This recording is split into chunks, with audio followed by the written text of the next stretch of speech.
तपाईको चासोको न्यूजबारे विस्तृतमा बुझ्ने समय हो अर्थ न्यूज। खास न्यूजलाई खास कोणबाट हेर्ने समय हो यो। नमस्कार, म अनुषा सिजापति। सुरु गरौं मुख्य हेडलाइन्सबाट। नेपाल साहित्यको उर्वर भूमि भएको प्रधानमन्त्री ओलीको धारणा, कसरी अघि बढ्ने भन्ने बहस चलिरहेको भनाई।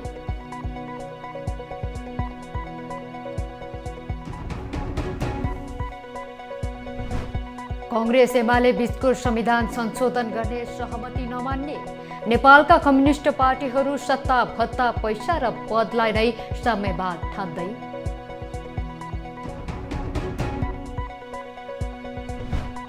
मौद्रिक नीतिले देशको अर्थतन्त्र चलायमान बनाउने ढोकाहरू खोलेको व्यवसायीहरूको बुझाइ, व्यवसायीहरू बाहिर निस्किने वातावरण सिर्जना गरेको उल्लेख।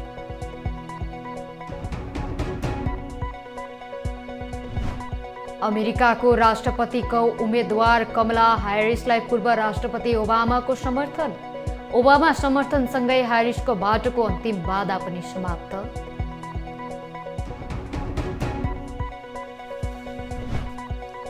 र ग्लोबल T20 लीग क्रिकेटमा आज दिपेन्द्र र सन्दीप आबद्ध भेन्कुवरले बंगला टाइगर्ससँग खेल्दै। खेल राति 9:15 बजे सुरु हुँदै।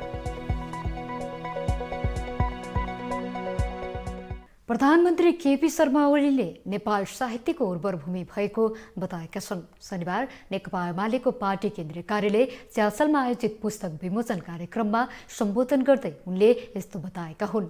उनले वन जंगल, घाँसपात, पानी पथेरा, रोदीहरू नेपालका महत्त्वपूर्ण सम्पत्ति भएको बताएका छन्। उनले नेपालमा मात्र यस्ता संस्कृति र संस्कार रहेको भन्दै यसको संरक्षणमा लाग्नुपर्ने बताउँदै नेपाल प्रतिभा र साहित्यको उर्वर भूमि रहेको जिकिर गरे। उनले युग कवि सिद्धिचरण श्रेष्ठ लगायतका युगान्तकारी व्यक्तिहरूले नेपालमा जन्म लिएर नेपालको साहित्यलाई धेरै माथि लगेको बताए। पौडेल जस्ता कवि शिरोमणिहरू, बालकृष्ण सोम जस्ता व्यक्तिहरू अथवा महाकवि लक्ष्मीप्रसाद देवकोटा जस्ता व्यक्तिहरू। लक्ष्मीप्रसाद देवकोटाको सन्दर्भमा कसैले भनेको थियो भारतका पन्तप्रसाद निराला भन्ने 3 जना विद्वान, 3 जना कविहरू जोड्दाखेरि बल्ल लक्ष्मीप्रसाद देवकोटा जस्तो हुन्छ, अथवा लक्ष्मीप्रसाद देवकोटा एक्लै पन्तप्रसाद निराला, 3टा महान साहित्यकार बराबर लक्ष्मीप्रसाद देवकोटा एक्लै हुन् भन्ने भनाइदियो। यस्ता साहित्यकारहरू हाम्रो भूमिमा जन्मिए। त्योभन्दा पनि हाम्रो भूमिमा मैले धेरै ठाउँमा भन्ने गरेको छु, हाम्रो भूमिमा वन जङ्गल, घाँसपात, पानी पथेरा, हल्लो कोदालो सबै ठाउँमा गीत, रोदीघरमा गीत, रोदीघर त बस्ने नै चलन, र आँसु कविको रूपमा आफै गीत रचना गर्दै बनिने दोहोरी गीतहरूको प्रचलन जस्ता कुराहरू साधारण होइन। यो हाम्रो धरतीमा मात्रै छ, यस भूभागमा मात्रै छ, यस ठाउँमा मात्रै छ त्यो प्रतिभा। यसरी साहित्य हुँदै आयो र यो साहित्यको अत्यन्त उर्वर थलो हो। प्रधानमन्त्री ओलीले नेपालको साहित्य अगाडि बढाउन खोजे पनि कुन बाटो लिने र कसरी अघि बढ्ने भन्ने बहस चलिरहेको बताए। नेकपा एकता अभियानका संयोजक वामदेव गौतमले नेपालका सबै कम्युनिस्ट पार्टीहरूलाई एकताबद्ध गर्नुपर्ने बताएका छन्। पुष्पलाल स्मृति प्रतिष्ठानले शनिबार काठमाडौँमा आयोजना गरेको एक कार्यक्रममा बोल्दै उनले मुलुकलाई शक्तिशाली कम्युनिस्ट पार्टी चलाइएकाले त्यसमाका लागि सबै कम्युनिस्ट पार्टीहरूलाई एकताबद्ध गर्नुपर्ने प्रस्ताव आफूले राख्नु परेको उनको भनाइ थियो। पुष्पकमल दाहाल, माधव कुमार नेपाल लगायतका कम्युनिस्ट पार्टीका नेताहरू सहभागी रहेको सो कार्यक्रममा संयोजक गौतमले कम्युनिस्ट पार्टीहरू फुट्दै जाने कुरामा समाजवाद निर्माण गर्न नसकिने भएकाले पनि सबै कम्युनिस्ट पार्टीहरू एकताबद्ध भएर अघि बढ्नुको विकल्प नरहेको बताए। अर्कोले के क्रान्ति गर्ने, अर्कोले के क्रान्ति गर्ने हो, हुन्छ त्यसरी क्रान्ति? मतभिन्नताहरू थियो भने सँगै बसेर हल गर्न सकिन्छ। त्यस भएर म यहाँ प्रस्ताव राख्छु, कमरेडहरू, तपाईँहरूलाई मन्जुर छ भने त्यो प्रस्ताव तपाईँहरूले यहाँ उठेर एकपटक अहिले होइन, अलिबेरपछि उठेर पार्टी नेपालको कम्युनिस्ट आन्दोलनलाई एकीकृत गर्नको निम्ति हामीले आज पुष्पलाल प्रतिष्ठानबाट आयोजना गरिएको यो जन्म शताब्दी कार्यक्रममा हामीले एउटा प्रस्ताव पारित गऱ्यौँ, नेपालको कम्युनिस्ट आन्दोलनलाई एकताबद्ध गर्नेछौँ र एउटै कम्युनिस्ट पार्टी बनाएर समाजवाद निर्माण गर्नेछौँ भनेर भन्ने एउटा प्रस्ताव तपाईँहरूले पास गरिदिनुहोस्। जनता समाजवादी पार्टी नेपालका अध्यक्ष उपेन्द्र यादवले नेपालका कम्युनिस्ट पार्टीहरू सत्ताका लागि कल्पना नै गर्न नसकिने गरी गिर्ने गरेको टिप्पणी गरेका छन्। सत्ता, भत्ता, पैसा र पदलाई साम्यवाद हो भन्ने ठान्ने काम समेत नेपालका कम्युनिस्ट पार्टीका नेताहरूले गरेको उनको जिकिर थियो। कम्युनिस्ट दर्शन र चिन्तन हराएपछि नेपालका कम्युनिस्ट पार्टीहरूमा अवसरवाद मात्रै बाँकी रहेको उनको भनाइ थियो। सत्ता, भत्ता, पैसा, पद नै समाज साम्यवाद हो भन्ने ठान्नु भएको छ र त्यसको दौडमा यतिसम्म गिर्छन् भनेर कल्पना गर्न सक्दैन। त्यो युग अहिले आएको छ, कुनै काम बाँकी नछोड्ने। राजावादीसँग पनि एकता गरेकै हो। के को लागि? सरकारको लागि, 2 दिनका सरकारको लागि। राजावादी पनि चलेकै छ, काङ्ग्रेस पनि चलेकै छ, अर्को पनि चलेको छ, जो पनि चलेको छ। के को लागि भन्दाखेरि त्यहाँ वैचारिक अन्योलता, आदर्श र चिन्तन हराएपछि केवल अवसरवाद मात्र बाँकी रहँदो रहेछ र त्यो चाहिँ सबैमा होइन, तर त्यसले चाहिँ के छ भन्दाखेरि चरम अवस्थामा रहेका छरिएका नेपालका कम्युनिस्टहरूमा को सही हो को गलत हो छुट्याउनै गाह्रो छ। तर जो मलाई लाग्छ सही बाटोमा हुनुहुन्छ उहाँहरूले दुःख चाहिँ पाइराख्नु भएको छ। नेकपा एकीकृत समाजवादीका सम्मानित नेता एवं पूर्व प्रधानमन्त्री छलनाथ खनालले संविधान संशोधन गर्ने कांग्रेस एमाले बीचको सहमति मान्य नहुने चेतावनी दिएका छन्। सम्मानित नेता खनालले सत्तारूढ 2 ठूला पार्टीले सत्ता स्वार्थका लागि गरिएको कुनै पनि सहमति सहने नहुने बताए। किन प्रस्तुत गर्न सकिएन? यी पार्टीले किन गर्न सकेनन्? किन लुकाइरहेछन् त्यो कुरा? कसैले 9 बुँदे भन्दैछन्। अहिले 9 बुँदे हो कि 15 बुँदे हो कि हामी जान्दैनौँ, तर उनीहरूले गरेको सहमति हो र मैले सही गरेँ भनेर यहाँ बस्नुभएको पूर्व प्रधानमन्त्रीलाई शेरबहादुर देउवाले भनेको छ। मैले सही गरिसकेँ, अब अरू अन्यथा सोच्न सकिँदैन। खोइ सही गरेको पत्ता हामी त्यो चाहन्छौँ, नेपाली जनता त्यो हेर्न चाहन्छ। अनि यो संशोधन गर्ने हो भने केमा संशोधन गर्ने? यो संविधान सभाले बनाएको, कसैको निगाहले बनाइएको कुरा होइन। 2टा पार्टीले मात्रै पनि बनाएको होइन। खनालले संविधान संशोधनको विषयलाई ठूला राजनीतिक दलहरूले खेलाचीको विषय बनाउन नहुने बताए। संसदीय अभ्यासमा संविधानमा उल्लेखित संविधान प्रदत्त लैङ्गिक समावेशिता र समानताको मुद्दा प्रत्याभूति हुन नसकेको नेताहरूले बताएका छन्। लामो समयदेखि यो मुद्दा उठाउँदै आए पनि अहिलेसम्म लैङ्गिक समावेशिता र समानताको मुद्दा स्थापित हुन नसकेको बताएका हुन्। उनीहरूले आन्दोलनबाट प्राप्त गरेका महिला सम्बन्धी उपलब्धिहरू अझै पूरा नभएकाले थप आन्दोलन गर्नुपर्ने बताए। कार्यक्रममा बोल्दै राष्ट्रिय स्वतन्त्र पार्टीका प्रमुख सचेतक सन्तोष परियारले महिला सहभागिता समावेशिताका आवाज आजका दिनसम्म पनि उठाउनुले सही राजनीति गर्न नसकेको पुष्टि हुने बताए। अथवा समग्रमा सहभागिताका कुरा, समावेशिताका कुरा आजको दिनमा पनि हामीले यसरी गरिरहनु पर्नु भनेको चाहिँ जतिसुकै ठुला कुरा गरे पनि राजनीतिक रूपमा हामीले सही राजनीति गरेका रहेनछौँ भन्ने धोतकमै हो भन्छु। अलिअलि म यहाँहरूलाई कतातिर लैजाउँ भने यो एन्टोनियो ग्राम्स्कीले होला सायद कतै भनेका छन्, यो अरूका कुरा कसैले गर्दैन हुँदैन भन्ने ठाउँमा पुगेको छु। यो महिलाका कुरा पुरुषले गर्दैन। अघि यो कुरा आयो महिला राजनीतिमा थिए तर नेतृत्वमा कहिले पनि छैन। भिन्नतिरकै किताब पढ्दैखेरि थाहा हुन्छ त्यो प्रमुख सचेतकहरू पुरुषहरू, सचेतकहरू महिलाहरू आज पनि त्यही भइरहेछन्। कार्यक्रममा बोल्दै नेकपा एमालेका सांसद रघुजी पन्तले महिला आन्दोलन राजनैतिक आन्दोलनको प्रेरणाबाटै माथि उठेको बताए। उनले राजनैतिक आन्दोलनभित्र महिला आन्दोलनलाई कसरी प्रभावकारी बनाउने भन्ने बारेमा सोच्न जरुरी रहेको बताउँदै लोकतन्त्र प्राप्त भइसकेपछि सामाजिक आन्दोलनहरू कमजोर भएको टिप्पणी गरे। उनले अहिलेको संसद वैचारिक राजनीतिक सैद्धान्तिक रूपमा कमजोर रहेको बताए। आन्दोलन होइन। त्यसैले महिलावाद भने पनि म आफ्नो भाषामा चाहिँ धेरै जोड दिन चाहन्छु। किन भन्दाखेरि महिला मुक्तिको आन्दोलन र महिला समानताको आन्दोलन पनि व्यापक राजनीतिक आन्दोलनभित्रको एउटा महत्त्वपूर्ण आन्दोलन हो। त्यसको एउटा प्रभावकारी आन्दोलन हो। त्यो बिना राजनीतिक आन्दोलन पुरा हुँदैन र राजनीतिक आन्दोलनले नेतृत्व नगरेसम्म महिला आन्दोलनले कम्प्लिटली सफलता पनि पाउन सक्दैन। हाम्रो देशमा महिला आन्दोलनले जति सफलता पाएको छ त्यसको पछाडिका निर्णायक शक्तिहरू भनेका पनि राजनीतिक दलहरू नै हो। त्यसैले यसलाई हेर्दाखेरि यसरी हेर्नु पर्छ भन्ने मलाई लाग्छ। मेरो आफ्नो दृष्टिकोण हो, साथीहरूको फरक विचार पनि हुनसक्छ। त्यसैले अहिले पनि यो राजनीतिक आन्दोलनभित्र महिला आन्दोलनलाई कसरी प्रभावकारी।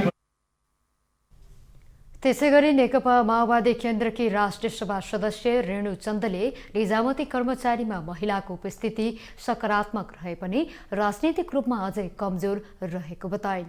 उनले महिला अग्रस्थानमा पुग्दा आफू नरहने डरले महिलालाई एकजुट नदिएको गुनासो गरिन्। छैन, अब त्यहाँ महिला समितिमा बनाएर एकताबद्ध हुन नदिएपछि साङ्ग्रेलाले बोलाउनु होला नि, हामी आइहाल्छौँ, यहीँ एकताबद्ध भएर आफ्नो काम गरिहाल्छौँ। दिदीले त्यो प्रयास गरि पनि राख्नु भएको छ।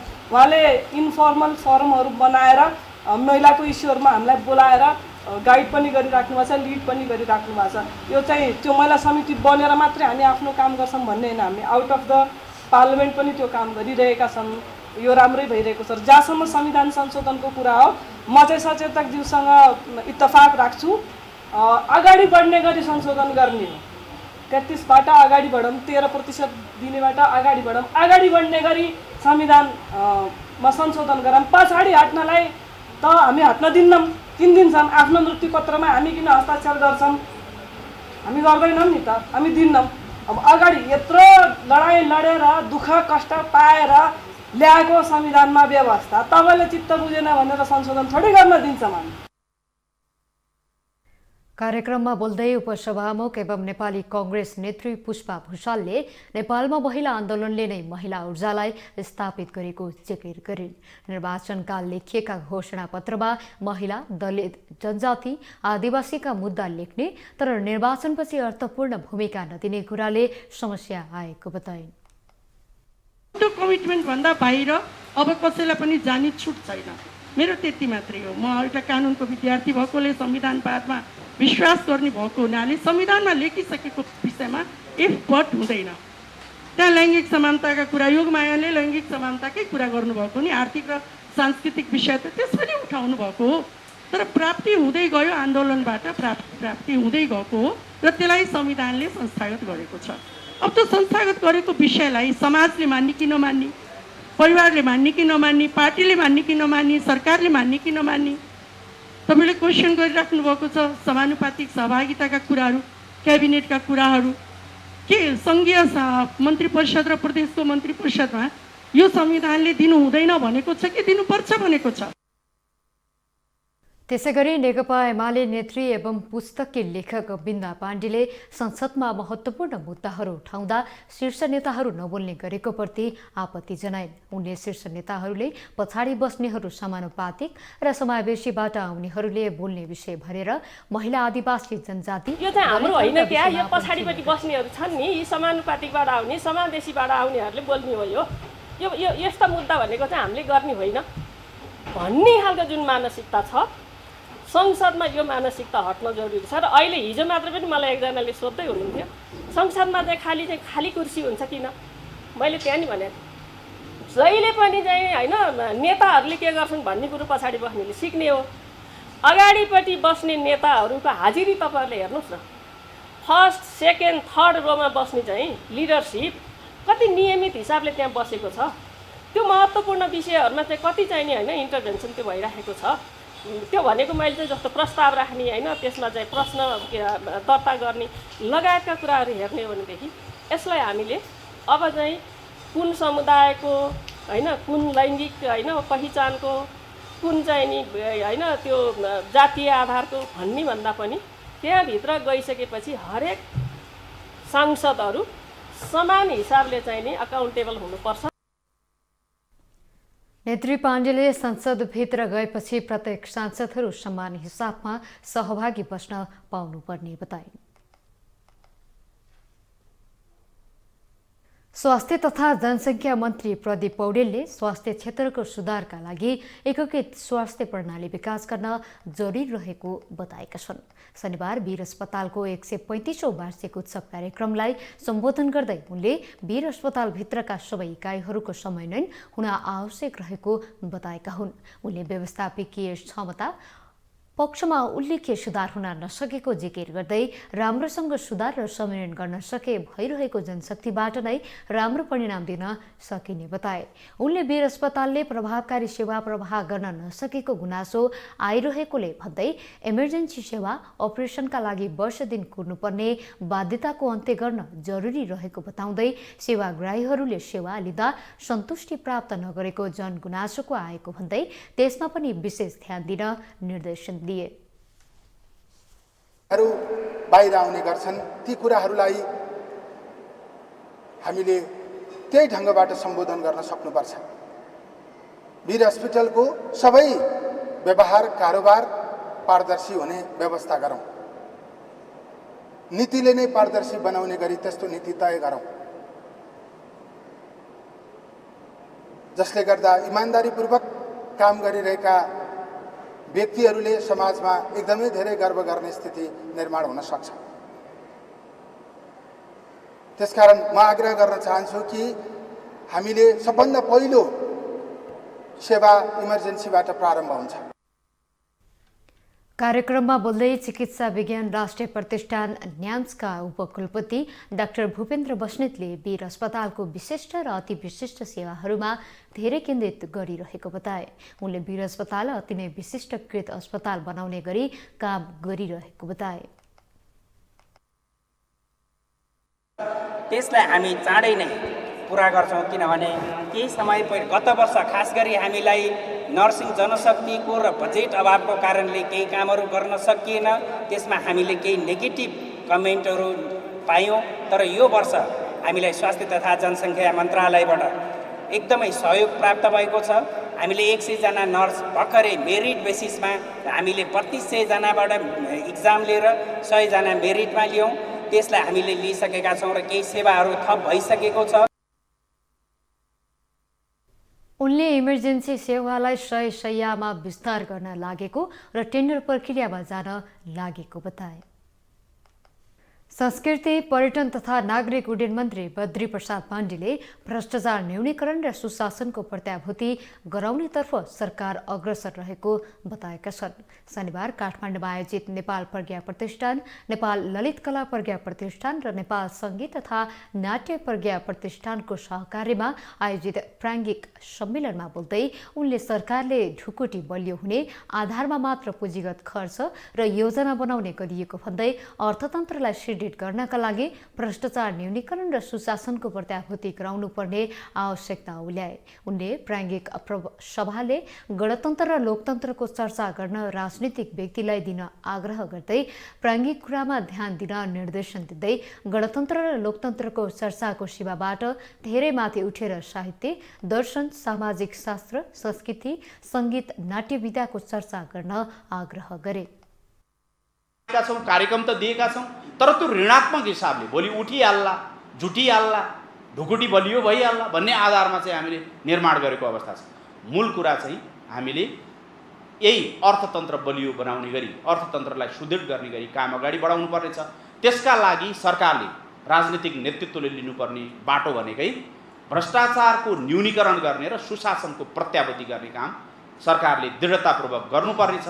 यो सन्दर्भमा पनि तपाईँ प्राज्ञहरूले कहीँ कतै, यद्यपि तपाईँहरूको राजनीतिक काम होइन, म यो फेरि दोहोऱ्याएर आग्रह गर्न चाहन्छु, कहीँ कतै राजनीतिक मान्छेहरू आफ्नो कर्तव्यबाट च्युत भयो भने कर्तव्य सम्झाउनका लागि त्यो प्राज्ञिक कोणबाट, एकाडेमिक कोणबाट राजनीतिज्ञहरूलाई पनि सचेत गराउने त्यो नैतिक बल, त्यो एउटा प्राज्ञिक बल तपाईँहरूले चाहिँ आफ्नो ठाउँबाट दिनुहुनेछ भन्ने कुराको पनि म विश्वास दिलाउन चाहन्छु। उनले संस्कृतिको प्रबन्धन, विकास, अध्ययन, अनुसन्धानको जरुरी रहेको बताए। निर्माण व्यवसाय महासङ्घका अध्यक्ष रवि सिंहले 3 वर्षदेखि सम्बोधन नभएका निर्माण व्यवसायका समस्या मौद्रिक नीतिले सम्बोधन गरेको बताएका छन्। नेपाल राष्ट्र ब्याङ्कले ल्याएको चालु आर्थिक वर्ष 2081-82 को मौद्रिक नीति सार्वजनिक पश्चात अध्यक्ष सिंहले मौद्रिक नीतिले निर्माण व्यवसायहरूले ब्याङ्कबाट लिएको कर्जा समायोजनको समय थप गरिदिएर व्यवसायहरूलाई केही हदसम्म राहत प्रदान गरेको बताएका हुन्। उनले मौद्रिक नीतिले सम्बोधन गरेका समस्याहरू विगत 3 वर्षदेखि भोग्दै आए पनि विगतका सरकार र राष्ट्र ब्याङ्कले समेत सम्बोधन गर्दा आज अर्थतन्त्र चलायमान हुन नसकेको बताए।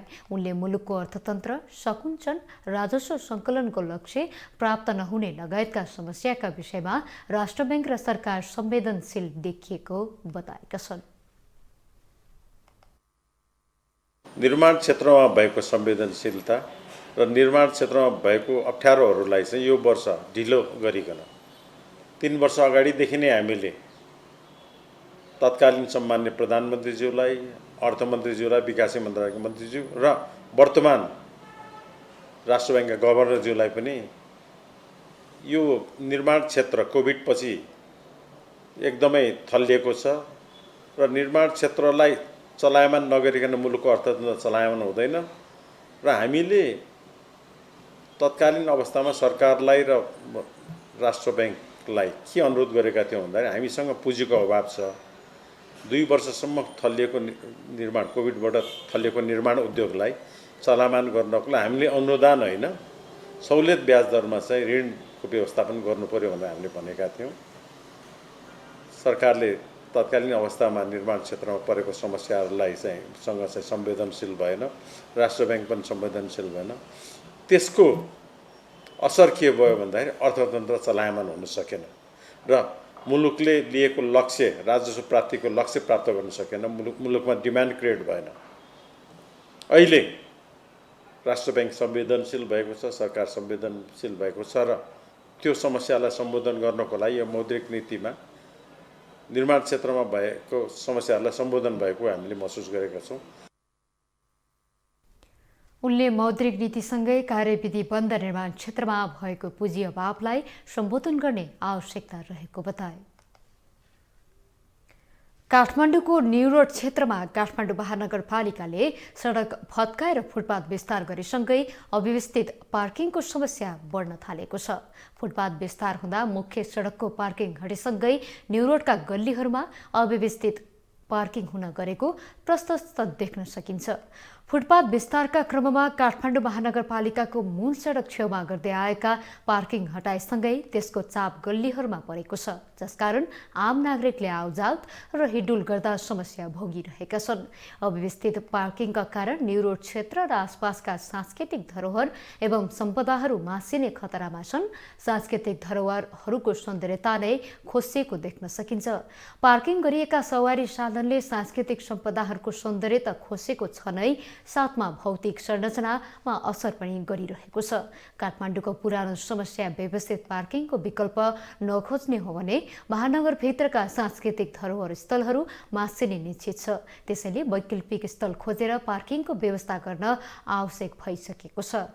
महानगरले फुटपाथ विस्तार गरेसँगै स्थानीयहरूले विरोध गरेका थिए। सबै वडाका अध्यक्षहरूले फुटपाथ विस्तार विरुद्ध विरोध जनाएका थिए भने स्थानीयहरूले पनि अध्यक्षहरूलाई साथ दिएका थिए। यता महानगरपालिकाका प्रमुख बालेन्द्र शाह भने नगर प्रहरी परिचालन गरेर फुटपाथ विस्तारको काम सुरु गर्न थालेपछि आन्दोलन चर्किएको थियो। महानगरपालिका र वडा नम्बर 22 अध्यक्ष चिन काजी श्रेष्ठ बीच केही समय फुटपाथ विस्तार गर्न रोक्ने सहमतिसँगै अहिले न्यू रोड शान्त रहेको छ, तर अव्यवस्थित पार्किङको समस्या बढेको छ।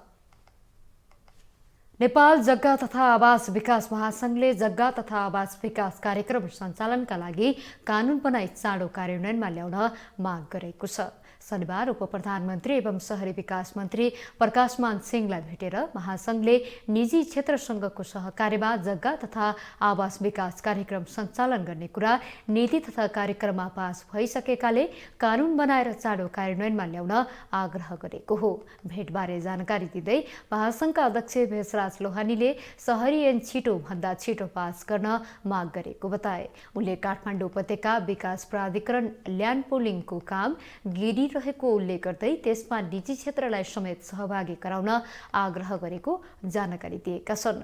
टुके आयोजना निष्क्रिय बनाएर ठूला आयोजनाका लागि निजी क्षेत्रलाई काम गर्ने वातावरण बनाउन पनि माग गरेको अध्यक्ष लोहानीले जनाए। नेपाल उद्योग परिषदले मौद्रिक नीतिले देशको अर्थतन्त्र चलायमान बनाउने ढोकाहरू खोलेको बताएको छ। नेपाल राष्ट्र बैंकले ल्याएको चालु आर्थिक वर्ष 2081-82 को मौद्रिक नीतिका बारेमा परिषदको धारणा सार्वजनिक गर्दै परिषदका महासचिव रामचरण देउजाले बताएका हुन्। उनले राष्ट्र बैंकले ल्याएको मौद्रिक नीतिले पार्ने प्रभाव र सम्बोधन सकारात्मक हुनेमा आफूहरू विश्वस्त रहेको बताएका छन्। महासचिव देउजाले संकटको ढिलमा पुगिसकेको परिस्थिति गहन अध्ययन गरेर मौद्रिक नीति आएको बताउँदै विदेशी ऋणहरू क्रमशः घट्दै गएको परिस्थितिमा आन्तरिक स्रोतलाई कसरी व्यवस्थित गर्ने भन्ने कुरामा राष्ट्र बैंक गम्भीर रहेको पाएको जिकिर गरे। उनले मौद्रिक नीतिले व्यवसायहरू बाहिर निस्किने वातावरण सिर्जना गरेको उल्लेख गरेका छन्। राजसम्म पनि त्यसले नकारात्मक प्रभाव पारिरहेछ होइन। भनेपछि अब यो हिसाबले निर्माण नै छैन। तपाईँको प्राइभेट घरहरू पनि निर्माण छैन। यति सङ्कुचन आएको थियो कि तपाईँको मलाई लाग्छ यति ठुलो सङ्कट त निर्माण सेक्टरमा अहिलेसम्म छैन। सम्भवतः भोलि पनि नआउला होइन। यो अध्ययन चाहिँ राष्ट्र ब्याङ्कले गरेर हाम्रा कुराहरू सुनेर निजी क्षेत्रका सबै संस्थाहरूका हाम्रो मात्र कुरा भएन, सबै व्यावसायिक संस्थाहरूको कुरा पनि सुन्यो। प्लस अहिले आएको जुन सरकार बन्यो त्यो सरकार बन्नुको पछाडिको उद्देश्य पनि के थियो भने आर्थिक अवस्था एकदमै जटिल भएको हुनाले यो आर्थिक अवस्थाबाट राजनीति मात्रै थिएन यसको, यो अहिले सरकार गठनको। त्यसैले त्यो हिसाबले पनि अध्ययन गरेर राष्ट्र ब्याङ्कलाई त्यही अनुसारको एउटा समन्वयात्मक भूमिका चाहिँ सरकारले खेलेको हुनाले यो अहिलेको मौद्रिक नीति चाहिँ यति पोजिटिभ आयो जस्तो लाग्छ। उनले मौद्रिक नीतिले निर्माण व्यवसायहरूले उठाएका धेरै मागहरू सम्बोधन गरेको बताए। अब अन्तर्राष्ट्रिय समाचार। राष्ट्रपति कमला ह्यारिसले आउँदो नोभेम्बरमा हुने अमेरिकी राष्ट्रपति चुनावका लागि आफ्नो उम्मेदवारीको आधिकारिक घोषणा गरेकी छन्। सामाजिक सञ्जाल एक्समा लेख्दै ह्यारिसले आफूले उम्मेदवारी घोषणा गर्ने फारममा हस्ताक्षर गरेको जानकारी गराएकी हुन्। उनले आफू हरेक मत कमाउन कडा मेहनत गर्ने भन्दै नोभेम्बरमा आफूहरूको जित हुने विश्वास व्यक्त गरेकी छन्। यसअघि आन्तरिक चुनावबाट उम्मेदवारमा छनौट भइसकेका वर्तमान राष्ट्रपति जो बाइडेनले आउँदो चुनावको प्रतिस्पर्धा छाडेपछि ह्यारिसलाई उम्मेदवार बन्ने अवसर आएको हो। डेमोक्रेटिक पार्टीले नोभेम्बर 5 मा हुने अमेरिकी राष्ट्रपति चुनावमा उपराष्ट्रपति कमला ह्यारिसलाई आफ्नो उम्मेदवारको रूपमा समर्थन जनाइसकेको छ। अमेरिकाका पूर्व राष्ट्रपति बाराक ओबामाले पनि हिजो अमेरिकी राष्ट्रपति पदका लागि कमला ह्यारिसलाई सार्वजनिक रूपमा समर्थन गर्नुभएको थियो। अब खेल समाचार। क्यानाडाको ग्लोबल T20 लिग क्रिकेटमा आज नेपाली क्रिकेटर दिपेन्द्र सिंह एरी र सन्दीप लामिछाने आबद्ध टोलीले खेल्दैछ। दिपेन्द्र र सन्दीप आबद्ध भ्यान्कुवर नाइट्सले आज बङ्गाल टाइगर्ससँग खेल्न लागेको हो। यो खेल राति 9:15 बजे सुरु हुँदैछ। भ्यान्कुवर पहिलो खेलमा टोरन्टो नेसनल्ससँग 8 विकेटले पराजित भएको थियो। पहिलो खेलमा सन्दीपले 1 विकेट लिनुका साथै 15 रन समेत बनाएका थिए। दिपेन्द्र भने भिजाका कारण हिजो मात्र क्यानाडा पुगेका छन्। यस्तै नेपाली कप्तान रोहित कुमार पौडेल आबद्ध क्लब टोरन्टो नेसनल्सले भोलि बिहान 2:15 बजे बेम्पटन वुल्ससँग खेल्दैछ। समाचारको अन्त्यमा पुनः मुख्य हेडलाइन्स। नेपाल साहित्यको उर्वर भूमि भएको प्रधानमन्त्री ओलीको धारणा, कसरी अघि बढ्ने भन्ने बहस चलिरहेको भनाई।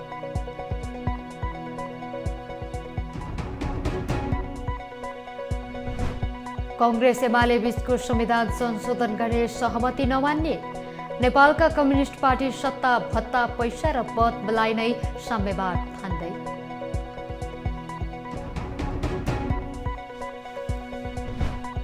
मौद्रिक नीतिले देशको अर्थतन्त्र चलायमान बनाउने ढोकाहरू खोलेको व्यवसायीहरूको बुझाइ, व्यावसायिक बाहिर निस्किने वातावरण सिर्जना गरेको उल्लेख।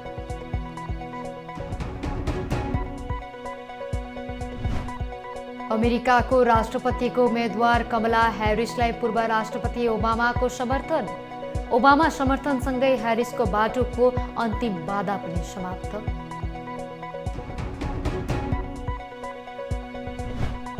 र ग्लोबल T20 लिग क्रिकेटमा आज दिपेन्द्र र सन्दीप आबद्ध भ्यानकुवरले बङ्गाल टाइगर्ससँग खेल्दै। खेल राति 9:15 बजे सुरु हुँदै।